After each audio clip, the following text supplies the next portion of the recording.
Welcome to Booze Reviews. I'm Chris. And I'm me. Today we're going to do another whiskey review. And today's one is Chivas Regal. Now, many of you have probably heard of it. It's the fourth most popular whiskey in the world. It's a blended whiskey. This is their 12-year-old edition. Comes in at 40%. Now, it comes with a blend of single malts and grain whiskey. I've never tried it before. I'm not expecting a lot, but I'm thinking it might be a good position for Robert and his initiation into the world of whiskey. Looking forward to it? No, I've tasted whiskey before. It tastes like... Well, I'm looking forward to seeing what this is going to be like. Yeah. Oh, not everyone likes it, but we always say, you just haven't found the one for you.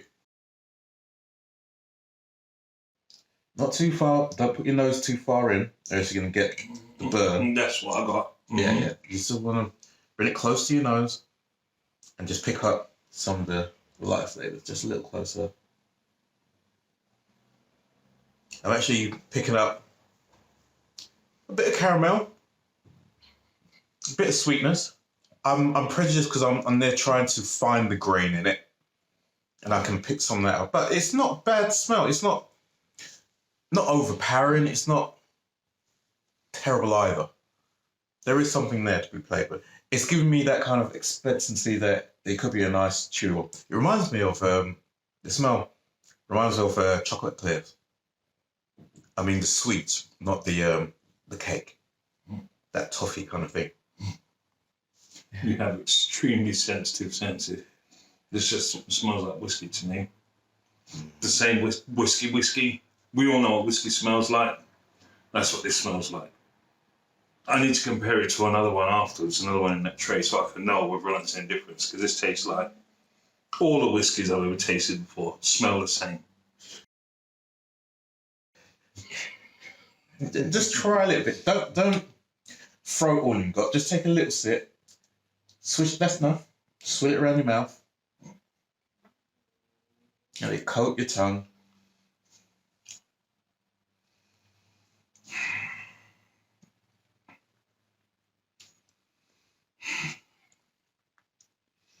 I can feel the flames There's going down my really? esophagus. Wow. There is initial heat, but it's not paraffin. It's for 40%. Those of you who know your whiskies, 40%, it's nothing really. I've got a cask strength here one. Yeah. So no, this is not too bad. It's surprisingly well balanced. I expected more of that grain influence, that kind of sharpness that you normally get from grains. What I normally experience from grains. I'm guessing that's all Rob can taste right now. Is what? Fire, sharpness. Exactly. Are there any other flavours you're getting out of there at all, apart from rough? Nothing that I can imagine is of this earth. But if I was to try and describe this, I'll say, imagine if you were settling into Hades, okay, surrounded by flames, and along came an enormous pterodactyl, flat down alongside you, and then urinated into a glass. Okay? Imagine that is what this tastes like. It's just pure fire.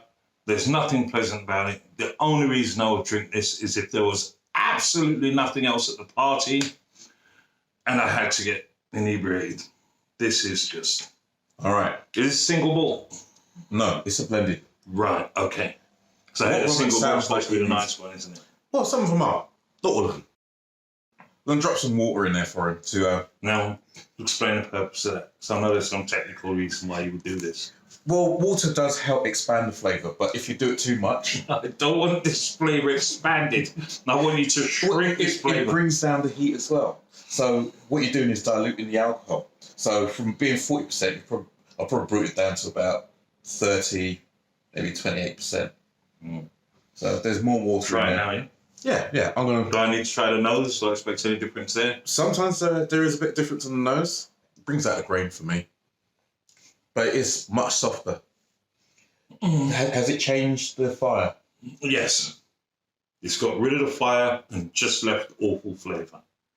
The awful flavours. So I'm not getting any of the kind of soft, kind of malty flavours that I'm used to, the kind of PX flavour or either the smokiness.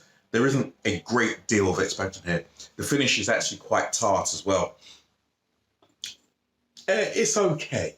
I reckon as it is, you can live with it. I can understand why it's quite popular. It's the fourth most popular in the world. Yeah.